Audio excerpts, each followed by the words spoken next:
Écoutez, Tepa, juste après moi, là, il va nous parler de l'Union européenne pour changer la souveraineté et de l'identité.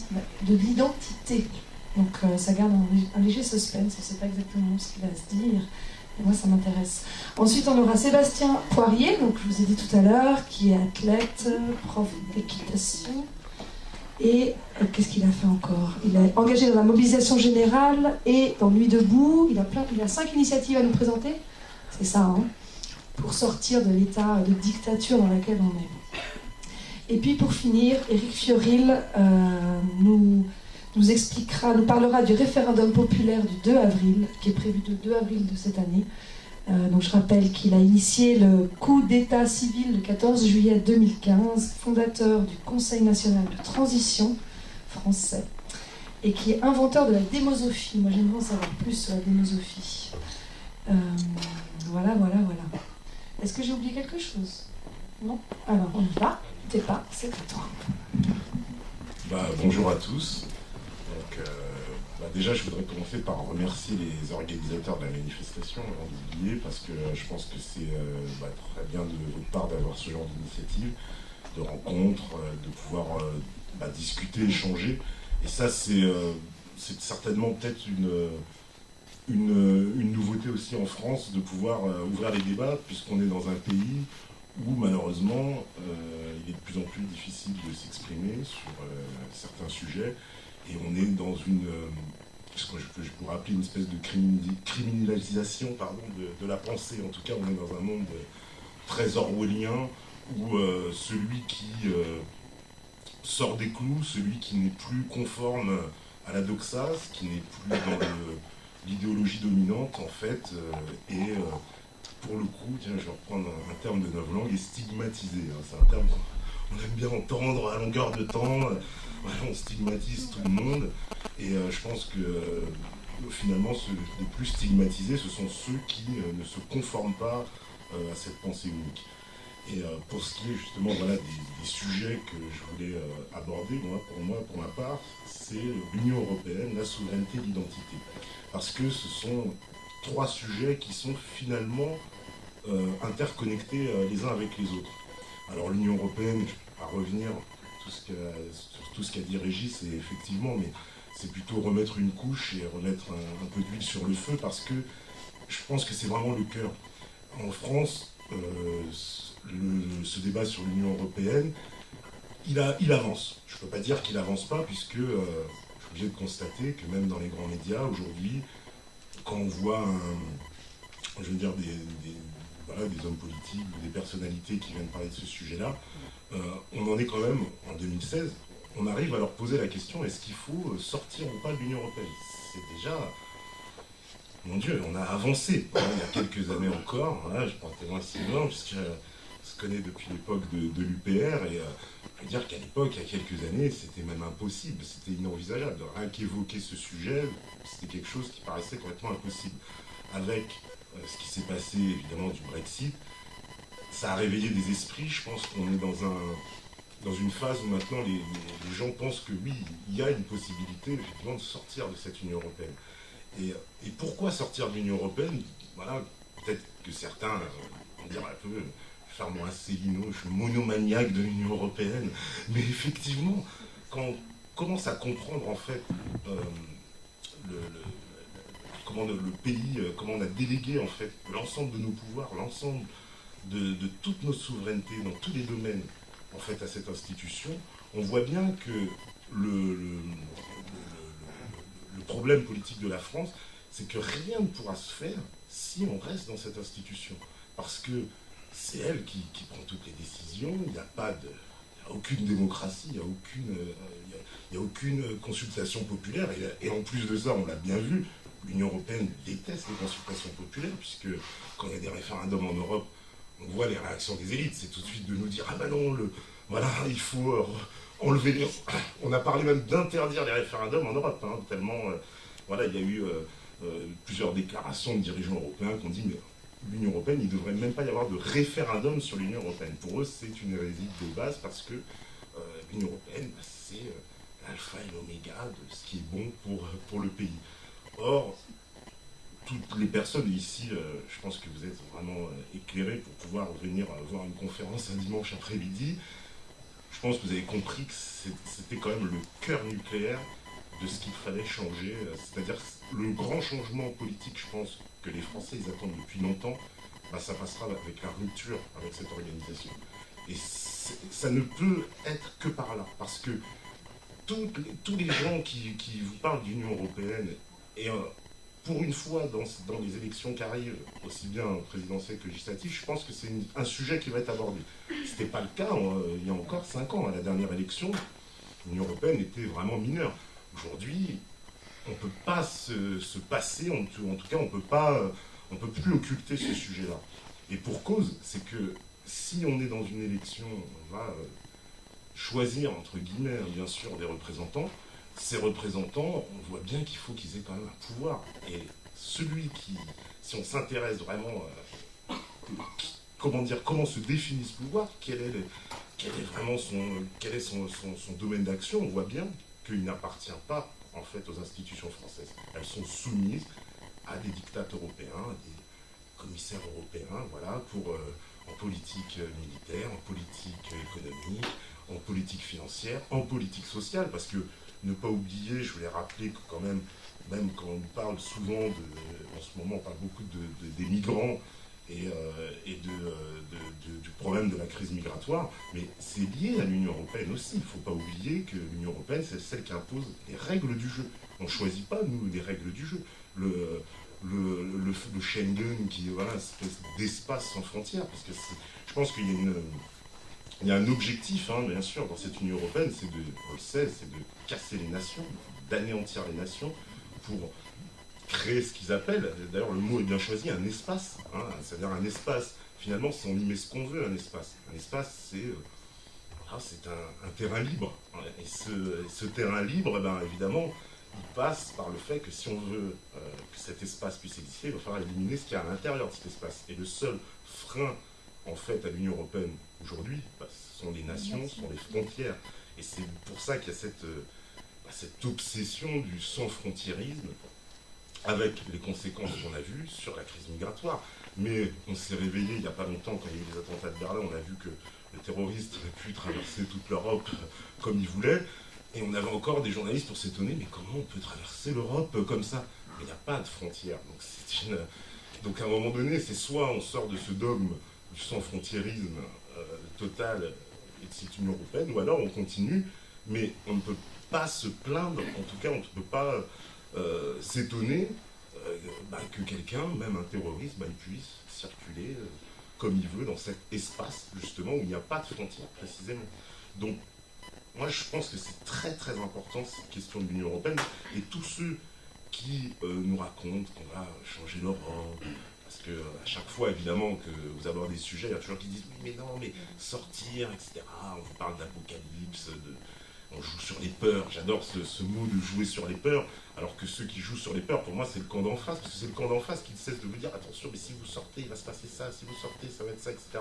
C'est eux qui jouent sur ces peurs-là pour empêcher, c'est un peu comme une espèce d'épée de Damoclès, pour vous tétaniser, vous dire ah non, je n'y sors pas. Et ils ont des moyens de pression, on va pas se mentir, hein, puisque comme on a vu ce qui s'est passé en Grèce au moment du référendum, c'est assez révélateur.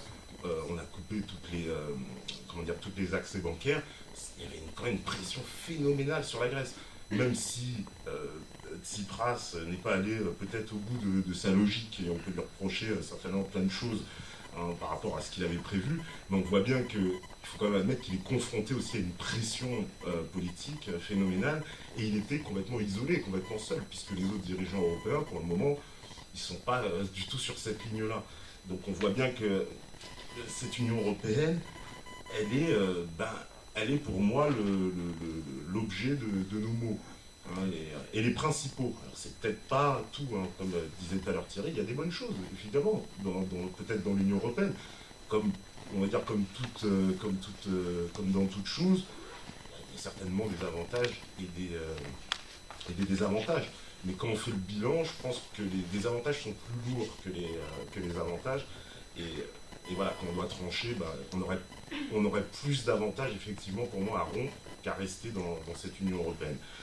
Et évidemment, au niveau monétaire, bon, je ne vais pas revenir sur la création monétaire, mais ça aussi, c'est un des cœurs nucléaires, certainement, voilà, qu'il faut prendre conscience. Et je pense que les problèmes aussi économiques, justement, ces problématiques économiques, les gens en ont beaucoup plus conscience, grâce évidemment à Internet et aux réseaux, aux médias, voilà, tout le développement en fait de cette information alternative, indépendante.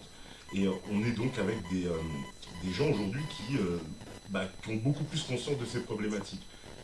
Ne serait-ce qu'il y a 10 ans, ça vraiment, je vois vraiment l'évolution. Avant, personne ne s'intéressait vraiment à cette question de la création monétaire. Quel est le rôle, le pouvoir précis des banques? Bon, c'était un peu obscur, mais on ne pensait pas que c'était aussi lié intimement, en fait, à tout le reste de la société. Parce que si aujourd'hui, il y a une puissance, en tout cas, qui domine dans l'ombre, c'est bien cette finance que personne n'arrive à mater. Hein. Surtout pas celui qui nous avait dit que c'était son ennemi. Mais bon, sinon... oui, parce que c'était quand même un aspect du programme, la phrase forte de notre... Non mais vous avez prévenu, elle n'a pas de nom, elle n'a pas de visage. Elle n'a pas de nom, elle n'a pas de visage. Donc il ne l'a pas trouvé finalement. Il n'a pas trouvé. On aurait pu lui filer des tuyaux, hein, mais bon, il n'a pas voulu non plus. Et donc ça, on voit bien que voilà, il a tenté, pour moi c'était une tentative un peu démagogique. Il avait bien senti, certainement par des conseillers un peu plus malins que les autres, qui ont dit, mais ça c'est le bon créneau, voilà, comme dans le marketing où on parle de positionnement, ben là c'est un peu pareil, c'est le bon positionnement, c'est un sujet en vogue, c'est la chose où il faut aller, donc je pense qu'on a eu le président qui a plongé là-dedans, mais évidemment sans conviction, sans programme, et pourtant avec, je pense, certainement il y a une réalité, je pense qu'il en a parfaitement conscience du problème, mais il ne s'agit pas de le régler. Et pour cause, puisque de toute façon, c'est ça qui m'amène à la souveraineté. La souveraineté, c'est essentiel. Alors souveraineté, c'est presque un gros mot aujourd'hui. Souveraineté. Alors quand vous rajoutez national, vous êtes le fasciste de service, vous êtes la personne à bannir tout de suite, parce que le mot nation, le nation, c'est un gros mot. Hein. La nation, c'est un gros mot. Pour ma part, moi je pense que la nation, c'est la plus petite, entre guillemets, ou la plus grande, comme on veut, communauté humaine acceptable. Alors, il y a beaucoup de gens qui ont dit, oui, mais tu sais, les nations, avant, les gens s'en foutaient des nations, c'est une construction artificielle. Certes, c'est vrai que c'est une évolution, peut-être que la nation, oui, c'est telle qu'on la nation moderne, hein, en tout cas, qui est, on va dire, issue de la Révolution française, cette notion, en tout cas, c'est celle qu'en plus la France a exportée, en plus, à travers le monde. Mais pour moi, ça reste le modèle. Et je pense même que cette nation-là, elle n'est pas arrivée au bout de son processus. Et c'est bien pour ça que, entre guillemets, je ne sais pas comment les désigner, l'oligarchie, l'élite, en tout cas les gens qui ont un grand pouvoir de décision et qu'on ne connaît pas forcément, eux, en tout cas, ont décidé de brader les nations. Les nations ne les intéressent plus. Ils veulent brader ces nations, ils veulent nous emmener vers des grands espaces continentaux, gérés de façon supranationale, avec des grandes organisations, donc l'Union européenne, l'OUA, voilà, le TAFTA, bon, évidemment, visiblement avec Trump, ça va encore peut-être changer, mais voilà, le TISA, voilà, il y a le NAFTA, il y a l'ASEAN, enfin, il y a tout un tas de grands ensembles géoéconomiques, on va dire. Et on veut nous balayer, donc détruire ces nations pour laisser place à ce nouveau système. Et je pense que si l'Europe est la cible de ces attaques, c'est pas anodin. Parce que si on arrive à détruire des nations européennes et des nations comme la France, qui sont parmi les plus vieilles justement nations du monde, les nations constituées du monde, qu'adviendra-t-il des autres? Je pense que les autres ne résisteront pas très longtemps. Si on arrive à détruire une nation comme la France ou l'Angleterre, qu'est-ce qui restera de pays où la constitution est beaucoup plus récente, beaucoup plus jeune, beaucoup plus fragile? Ce sont des pays qui seront balayés par ce vent-là. On leur dira, vous voyez, la France, ça n'existe plus. Quelle raison avez-vous vous-même d'exister, puisque même des pays qui se sont constitués il y a très très longtemps n'existent plus. Le système est passé presque envie de dire démodé, mais en tout cas on nous enjoint en tout cas d'accepter un système supranational. Et pour ça, évidemment, on nous a piqué déjà toute notre souveraineté, ça c'est une première chose, mais aussi il y a des attaques contre l'identité. Alors, l'identité, je sais que ça c'est pareil, autre sujet, on marche sur des œufs, sinon sur des mines, en tout cas des œufs minés, on peut exploser à chaque pas, en tout cas il faut faire très très attention, et pourtant c'est essentiel, parce que le sujet de la souveraineté et de l'identité, pour moi ils sont liés, parce que je ne vois pas comment on pourrait défendre une souveraineté sans identité, puisque c'est cette identité qui fait qu'on veut sa souveraineté. Si on n'a plus d'identité, il n'y aura plus de souveraineté, parce qu'il n'y aura plus rien à défendre derrière. Si la France n'existe plus en soi en tant qu'identité, c'est-à-dire, et l'identité c'est quoi? C'est dans la tête collectivement, c'est dans notre tête collectivement, c'est notre héritage culturel, c'est ce qui nous font, nos us, nos coutumes, nos habitudes, voilà, notre langage, tout ça, mais tout ça mélangé. Mais si tout ça n'existe plus, si tout ça devient un espèce de magma, de gloubi-boulga incohérent, comme on est en train de nous le vendre, bah, l'identité n'existant plus, il n'y aura plus de souveraineté. Et là, c'est, j'ai envie de dire, la voie royale pour ces projets supranationaux, d'ailleurs, dont beaucoup sont séduits, parce que, au nom justement de bâtir une nouvelle identité. C'est pour ça qu'on nous parle de citoyenneté européenne, on nous dit, oui, voilà, je me sens citoyen européen.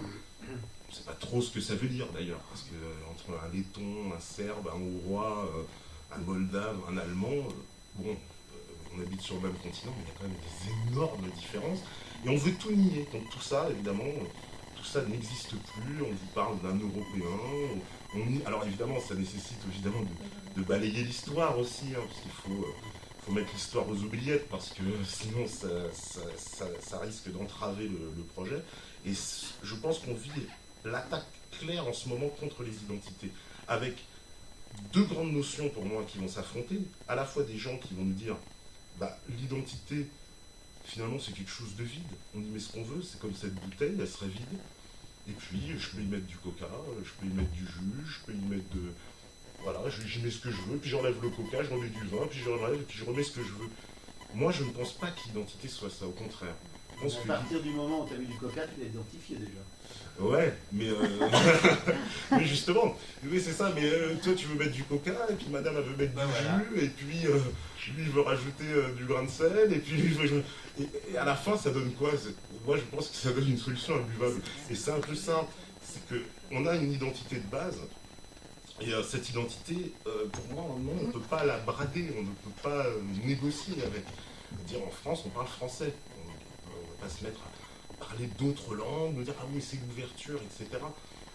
Non, c'est l'ouverture, c'est la perte, parce que si les gens ne parlent plus français, et le niveau de français d'ailleurs c'est très inquiétant, puisque on sait très bien, on a eu les résultats scolaires, tout s'est effondré littéralement en France, hein, au niveau de l'éducation, tout est dans le rouge, on s'est effondré au niveau du français, des mathématiques, de l'histoire, mais tout ça participe quand même d'un mouvement, d'une volonté.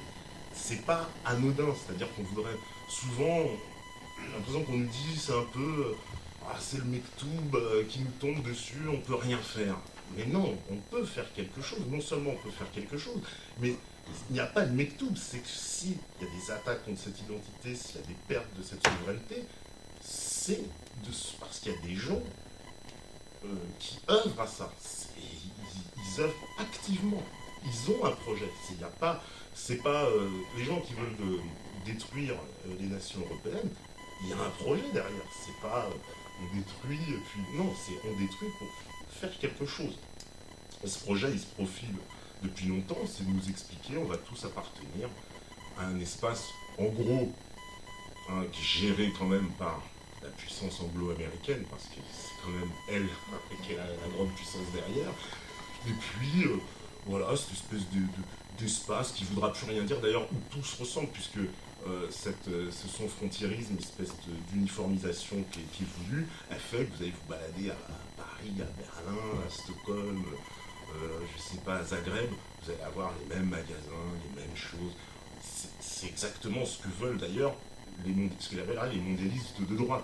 Les mondialistes de droite ont un projet, j'ai envie de néolibéralisme des entreprises, pour avoir voilà, des entreprises transnationales qui vont diriger partout. Et ça nécessite effectivement de détruire les frontières, les nations, les réglementations. Et puis de l'autre côté, on a les mondialistes de gauche. Et eux, c'est au nom d'un pseudo-universalisme humanitaire qui voudrait que toute l'humanité ne formerait plus qu'un.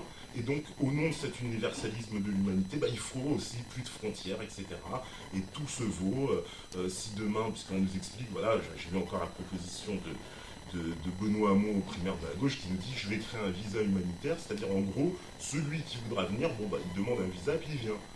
Je trouve ça un peu, c'est la destruction des nations. Alors c'est pas fait au nom du même, hein, du point de vue de la gauche, c'est fait au nom d'un universalisme, une espèce d'humanisme, hein, puisque c'est un mot, voilà, une notion qui s'aime bien aussi à gauche, l'humanisme.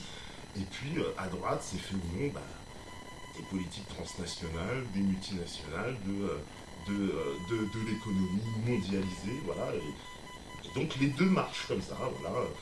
Une formule d'ailleurs de Pierre Hillard que j'aime beaucoup, il dit c'est un monstre à deux jambes qui avance, et il a besoin comme nous, à droite, à gauche, pour pouvoir avancer. Et ce projet-là, il avance, avec toute une classe politique qui nous baratine, parce que quand ils nous expliquent les uns après les autres, parce qu'il n'y a personne vraiment pour défendre l'Europe. Hein. Ils défendent l'idée de l'Europe, mais tout le monde nous dit que ça ne marche pas. Et tout le monde nous dit, oui, je vais voilà, voter pour moi, et puis vous allez voir, moi, je vais faire changer les choses. C'est oublier que, voilà, quand bien même on va voter pour un dirigeant français qui aura des idées sur l'Europe, il n'aura aucun moyen d'imposer sa vision, son projet aux Allemands, aux Danois, aux Anglais. Ça, pour les Anglais, c'est terminé, mais les Espagnols, etc. Parce qu'ils n'en voudront pas. Et donc, ça, c'est un mensonge.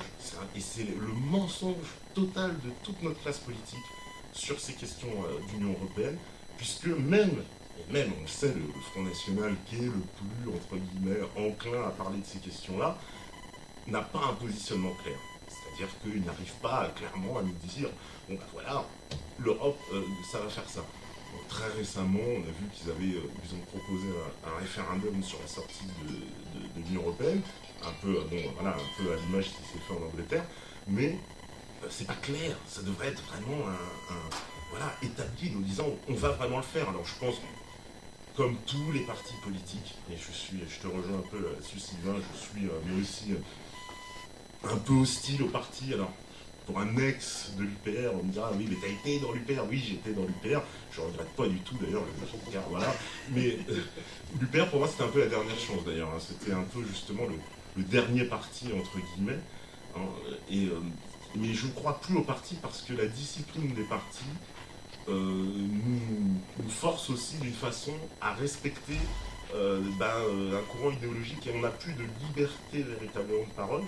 Et effectivement, dans le cas où on se présenterait dans une élection, on sera soumis à cette même discipline. Alors, c'est pas la même discipline qui va être appliquée dans chaque parti aura sa discipline, mais ce sera une discipline de parti, alors qu'on a besoin effectivement de députés qui pensent à l'intérêt national. Ça doit être le moteur, c'est ce qui devrait être le moteur de chaque homme politique dans ce pays, de défendre l'intérêt national et pas de défendre soit son propre intérêt, ça on les connaît, mais aussi de défendre cette idée finalement d'espace supranational, sans règles, sans frontières, et qui est contraire à nos intérêts. Celui qui veut m'expliquer que non, c'est les intérêts de la France. L'intérêt de la France n'est pas de se soumettre et de déléguer sa souveraineté à des organisations ou des gens non élus.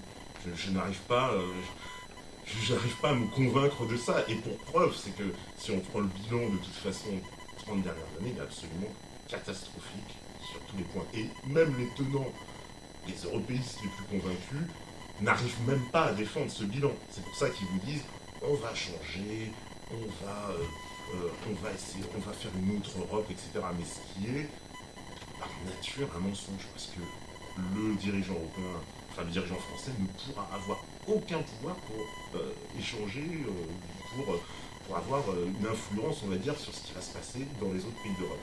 Donc tout ça, c'est quelque chose, je pense, qu'il faut vraiment prendre conscience au plus haut niveau, que l'Union européenne c'est quelque chose voilà, dont il faut sortir. Alors, ça fait peut-être même un peu peur quand on dit sortir, mais on va faire quoi? Bah, moi, je pense que la France, c'est comme c'est quand même un vieux pays.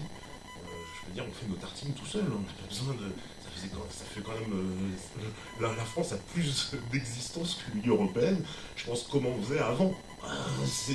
On arrivait à se débrouiller tout seul. Donc, l'Union Européenne, oui, on a l'impression un peu des fois de. Vous savez, comme c'est un enfant qui ne veut pas quitter son domicile parce que, bon, non, si je pars, je vais devoir faire ma vaisselle tout seul. Bah oui, au moins, tu pourras choisir ta vaisselle, c'est quand même mieux. Et l'Union Européenne, donc c'est vraiment ça, c'est une espèce d'organisation, mais qui a, en plus, sous son couvert de paix, alors ça c'est un grand mensonge de la paix, parce qu'on voit que l'Union Européenne nous amène dans toutes les guerres. Les guerres, déjà, bon, les guerres externes, les guerres dites coloniales, hein, comme on a connu en Libye, en Syrie, etc. Bon, ça c'est déjà très scandaleux, mais aussi les guerres internes. Les guerres, celles qu'on ne veut pas voir, sont les guerres aussi à l'intérieur de l'Europe. Et l'Europe est l'organisme qui va certainement justement réveiller, en plus, c'est un paradoxe total, puisqu'on nous dit l'Union Européenne a été créée pour faire la paix face au désastre créé par le nationalisme des Européens, donc suite des deux guerres mondiales, etc. C'est ça le grand argument. Or, précisément, cette Union Européenne va nous ramener là dans le chemin où elle est, justement dans les pire nationalisme. Et c'est si on reste dans cette Union Européenne, c'est exactement ce qui va se passer. C'est la tendance dans toute l'Europe, il ne faut pas se mentir. C'est absolument la tendance en France, en Angleterre, en Allemagne, en Hollande, même dans des pays qui étaient jusqu'à là dits entre guillemets immunisés contre ça. Hein, je pense par exemple à la Suède, un pays qui vote à gauche, très social-démocrate depuis 40 ans, et qui est en train de basculer justement dans le nationalisme. Les Allemands sont en train de basculer. C'était un peu plus, justement, avec tout le passé en plus des Allemands, on sait ce que ça signifie chez eux. Donc l'Europe, c'est un mensonge. C'est un mensonge. On nous vend une paix, on nous vend une stabilité. Alors, stabilité économique, un mensonge total. L'euro est une catastrophe. Hein, l'euro est une monnaie impériale, c'est un outil de domination, à la fois de la finance et à la fois géopolitique, mais qui ne sert pas les intérêts des pays, en particulier la France. Et on le voit bien, on l'a vu avec la crise grecque, avec la crise espagnole, encore pire, puisque maintenant ces pays-là sont devenus presque des... passez-moi le mot, mais c'est des esclaves un peu. On vous dit ce que vous avez à faire, et vous n'avez pas... voilà. Vous, entre guillemets, vous la fermez, c'est nous qui commandons. On a vu, c'était quand même assez scandaleux quand on voyait ce gouvernement grec qui devait accueillir la Troïka, donc BCE, espèce de triptyque, FMI, etc., qui venait pour... en gros, c'est comme les... j'ai envie de dire, pire que les professeurs, ils venaient, vous allez faire ça, vous allez faire ça. Donc, ça sert à... En fait, les dirigeants sont devenus de simples exécutants, de simples... on va dire, de simples représentants bons à aller présenter en fait au peuple ce que d'autres ont décidé. Et en gros, ils sont là pour faire passer la pilule, voilà. Mais ils n'ont pas de pouvoir réel et ils n'ont pas de comment dire, ils n'ont pas de pouvoir réel. Et c'est pour ça que je pense aussi, en plus, vu que le système de l'Europe est tellement pervers, c'est qu'ils payent tellement bien en plus ces représentants qu'il n'y en a pas un qui a envie de bouger, ne serait-ce que pour conserver son intérêt personnel. Parce que quand vous êtes payé évidemment des sommes, comme on le sait à l'Union Européenne, de toucher 6 ou 7 000 euros par mois, tout d'un coup l'Europe, ça devient quand même un beau projet. Hein. Quand vous allez à la télé, vous êtes plus enclin, oui, attendez, on va pas... Hein. D'ailleurs, je rappelle, quand il y a eu le Brexit, le lendemain, réaction quand même absolument hallucinante des fonctionnaires français au Parlement européen qui ont été reçus au ministère de l'économie. Leur inquiétude, c'est de savoir ce qu'ils allaient devenir, et en particulier leur salaire. Hein. Donc voilà l'inquiétude de ces gens-là. À la suite du Brexit, ils ne sont pas inquiétés de savoir non mais qu'est-ce qui va... Non, mais nous qu'est-ce qu'on va devenir si la France demain... Voilà, c'est ça leur inquiétude. Donc on voit bien qu'on a créé cette caste de privilégiés. Hein, voilà, ils sont dans leur Parlement européen avec la piscine, les spas, les machins, les voitures de luxe. Et tout ça, évidemment, payé à nos frais, hein, pour le bien commun, soi-disant. Donc, on comprend bien, évidemment, dans ce système-là, tous les gens qui participent vont le défendre pour conserver leur intérêt personnel. Mais il n'y a pas de conviction politique là-dedans. Et tout à l'heure, quand on parlait de masse critique, je trouve ça très intéressant parce que moi, depuis des années que maintenant je suis dans ces milieux alternatifs, je vois que cette masse critique, elle a évolué, qu'elle est beaucoup plus importante qu'avant. Et qu'elle s'intéresse à la fois aux problématiques et qu'elle augmente en nombre. Elle augmente en nombre chaque année. Donc je pense effectivement qu'il y a même, tout à l'heure, quelqu'un qui disait qu'il y avait un mensonge par rapport au nombre réel, et que le nombre est certainement plus important, et que les dirigeants le savent. C'est bien pour ça qu'il y a, à mon avis, cette campagne en ce moment, voilà, on va dire, on a durci le ton envers les opposants, et celui qui parle trop est fini devant la 17e chambre. Je peux vous en parler. Et donc, voilà, je pense que tout ça, tout ça est lié. Et donc, comme je disais, les problématiques de souveraineté, elles doivent être pour moi au centre vraiment de ce que devrait être le combat politique à l'heure actuelle. Parce que sans ce combat pour la souveraineté, il n'y aura rien derrière. En fait, c'est du vent. Celui qui se présente là dans une élection en pensant voilà, en s'abstenant de parler de ces problématiques-là, pour moi, c'est de la littérature. Voilà, s'il ne parle pas d'Union européenne, on ne parle pas de souveraineté, on ne parle pas d'identité, oui, on peut parler des... Ouais, on va parler comme, j'ai vu, mais est-ce qu'on va légaliser le cannabis, est-ce qu'on va... Bon, voilà, on peut avoir tout un tas d'idées comme ça, mais c'est pas les priorités, à mon sens, et certainement pas ce qui va sortir un peu la France du trou. Alors, et pour ce qui est aussi de l'identité, je voudrais rappeler aussi quelque chose d'important, c'est que la France est multi-ethnique. Mais elle n'est pas multiculturelle. Je trouve qu'on mène une confusion absolue depuis longtemps, dans tous les débats, souvent, entre multi-ethnique et multiculturel. Parce que multi-ethnique, ça signifie bien ce que ça veut dire. C'est à l'image de cette salle, des gens qui sont de toutes les ethnies. Mais multiculturel, parce que ça, c'est ce qu'on nous impose. Là, c'est différent. Parce que multiculturel, c'est la France qui disparaît. Parce que quand on dit multiculturel, qu'est-ce que ça veut dire? C'est vrai que c'est encore un terme de novlangue, multiculturel. Multiculturel, c'est vous mettez toutes les cultures ensemble. C'est-à-dire que la culture française se retrouve, en fait, une culture parmi les autres. Il n'y a pas de culture dominante, et encore moins une idée de culture entre guillemets officielle. Non, c'est une culture. Donc, ça voudrait dire que maintenant, sur son propre territoire, la France, la culture française se retrouve en concurrence avec d'autres cultures. Et elle devrait s'affirmer en tant qu'elle-même, alors qu'elle a un droit inné. En fait, c'est une situation quand même invraisemblable. Mais ça a été bien travaillé depuis longtemps. On nous a dit, c'est le monde multiculturel, etc. Et comme en plus on mène une confusion entre le multiculturel et le multiethnique, celui qui dénonce le monde multiculturel, il va se faire traiter de raciste, etc. Enfin, je veux dire, c'est pas loin, un facho, ça arrive tout de suite, dans la seconde d'après. Parce qu'on va dire, comment ça, vous n'acceptez pas les gens? Non, c'est pas que j'accepte pas les gens, mais je pense que vraiment, pour qu'il y ait une cohésion, parce que faut penser aussi à la cohésion nationale. On parle, ça c'est quelque chose d'important, la cohésion nationale. Mais cette cohésion-là, elle peut s'exercer que si on a des points communs. Et si on a une culture commune, c'était le cas d'ailleurs en France, et là, on nous parle de multiculturalisme. Pour moi, c'est un espèce de non-sens. Comment la France pourrait être multiculturelle? Je ne comprends pas ce que ça veut dire. Ça veut dire quoi? Il y a plusieurs cultures? C'est quoi? Non.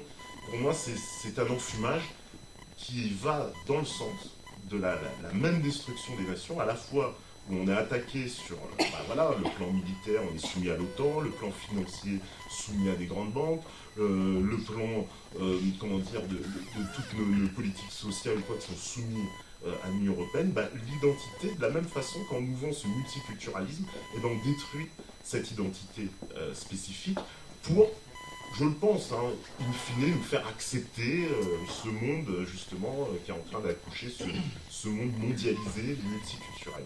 Et pour ça, c'est vrai qu'ils utilisent beaucoup de mots de novlangue, c'est dur de s'armer contre la novlangue, pourtant il faut la combattre. Je pense que tous ceux qui font du travail de réinformation alternative, on est confrontés à ça, parce que des fois même on reprend des mots sans s'en apercevoir, parce que ces mots-là, ils vous sont tellement matraqués toute la journée, vous les reprenez sans apercevoir, et on s'aperçoit qu'en fait, c'est des notions creuses, qu'il n'y a rien derrière. Ou alors, s'il y a quelque chose, quand on y réfléchit, voilà, par exemple, quand on s'arrête sur le mot multiculturalisme, multiculturalisme d'apparence, comme ça, c'est quelque chose de très positif, bah oui, plusieurs cultures, on vit tous ensemble, bah ça c'est génial, c'est quelque chose, l'enfer est pavé de bonnes intentions. Mais pourtant, quand on y réfléchit, c'est quoi ce multiculturalisme? C'est la future guerre communautaire, parce que les cultures qui vont s'affronter, parce qu'on nous dit on va vivre ensemble. Non, moi je ne pense pas qu'on a des cultures qui sont fondamentalement différentes et qu'on permet à des cultures, entre guillemets, de cohabiter ensemble. Elles vont finir par entrer en concurrence les unes avec les autres sur leurs contradictions, sur tout ce que ça va poser, cet entrechoc entre les cultures. Et un pays, pour qu'il garde sa cohésion, il doit être monoculturel. Il doit y avoir qu'une culture. Donc pour moi, c'est la culture française qui doit être la culture dominante en France. Et c'est la seule culture qui doit pouvoir, pas qui va pouvoir s'exprimer, les autres peuvent s'exprimer, mais en tout cas, l'État et la nation, en tout cas ceux qui ont en charge justement de notre avenir, et nos dirigeants politiques, en tout cas, devraient défendre l'idée d'un monoculturalisme. Alors ça, c'est une idée en plus qui dérange, parce qu'aujourd'hui, on est arrivé au stade, avec cette idée du multiculturalisme, que ce n'est plus à l'étranger de s'assimiler, mais c'est aux Français de s'adapter à l'étranger. Et ça, c'est nouveau. Ça, c'est complètement... On a basculé complètement, pour moi, ce qui était le système d'assimilation à la française, qui est un système qui fonctionne. J'en suis la preuve vivante. Je veux le dire, j'en connais plein. C'est un système qui fonctionne. La France n'a pas, justement, et ça, en plus, c'est très bien expliqué, Régis, dans ton livre, le ressort que la France est une construction, c'est clair, mais que c'est une construction multiethnique, et qu'il n'y a pas, justement, cet attachement à la race. D'ailleurs, on a un pays où, même si aujourd'hui il y a une tendance qui est en train de se lever un peu du côté de ce qu'on appelle les nations de droite, qui veulent imposer un espèce de courant politique qu'on appellerait blanc nationaliste, c'est un courant qui n'a jamais vraiment pris, on va dire, beaucoup d'adhérents en France, et pour cause, parce que je pense que ça fait partie je parlerais d'ADN culturel de la France, justement ce multi-ethnicisme, et la France en plus, par sa géographie, est déjà multi-ethnique, puisqu'il y a la France d'outre-mer, etc. Donc les Français n'ont pas cet attachement-là, on le sait. Je vais rappeler quand même que dans les années 50, le président du Sénat, c'était un certain Gaston Monnerville, qui est du Lyonnais. Voilà. Chose que lorsque moi je voyage en Europe, j'en parle avec d'autres amis justement européens, ils sont stupéfaits. Ils me disent « Ah bon ?» Je dis « Ah oui, en France, dans les années 50 ». Ils disent « Mais ça n'arriverait même pas en 2016 ». Et dans beaucoup de pays européens, aujourd'hui. Oui, bien sûr, sans parler évidemment des nombreux Noirs qui ont participé évidemment à la nation française. Chevalier Saint-Georges, qui était chevalier de la garde royale, pendant la Révolution, on a connu du Bel Air, Toussaint l'ouverture, etc. Et ça, c'est l'histoire de France. Donc la France, elle n'a pas ce ressort ethnique. Ça me paraît très, très évident. En revanche, les Français, je pense, sont très attachés à l'aspect culturel, à la culture française. Et de voir leur culture attaquée de front comme elle est aujourd'hui, eh ben, c'est quelque chose qui fait qu'il y a une réaction immunitaire qui se met en place. Alors, les détracteurs vont vous dire que ce sont des racistes, ce sont des fachos. Non, pour moi, ce sont des gens qui mettent leur défense immunitaire de leur pays et qui veulent simplement conserver leur pays pour ce qu'il est, parce qu'ils sentent qu'en plus, non seulement ça leur échappe, mais les Français se projettent. Et ils voient très bien que ce qui se passe aujourd'hui, si on continue sur ce chemin-là, s'il n'y a pas un coup d'arrêt, et que ce coup d'arrêt, il viendra de vous. C'est pas il ne faut pas compter sur nos dirigeants. Hein, on l'a suffisamment évoqué, je veux dire. On ne va pas compter sur le prochain président. Voilà. En revanche, je crois beaucoup à ta solution des législatives, parce que c'est une élection qui est beaucoup plus accessible, effectivement, que l'élection présidentielle. Et tous les candidats indépendants, effectivement, eh ben, auraient intérêt à se déclarer, à s'unir et à travailler ensemble dans le même sens, parce que ça aussi, c'est un problème de guerre des chapelles en France. On est arrivé un jour, hein, qu'on arrête de faire le village d'Astérix, peut-être le côté gaulois, hein, gaulois qui dérange tant, ce côté, et donc de mettre nos petites chapelles, nos égos de côté pour travailler dans le même sens, parce qu'il y a des choses, des grandes choses sur quoi on est d'accord, et je pense qu'on peut arriver à s'entendre sur ces choses-là. Et aujourd'hui, arriver à s'entendre sur ces choses-là, c'est pas simplement, je pense, une proposition, c'est une nécessité, et on n'aura pas le choix pour s'en sortir. Voilà.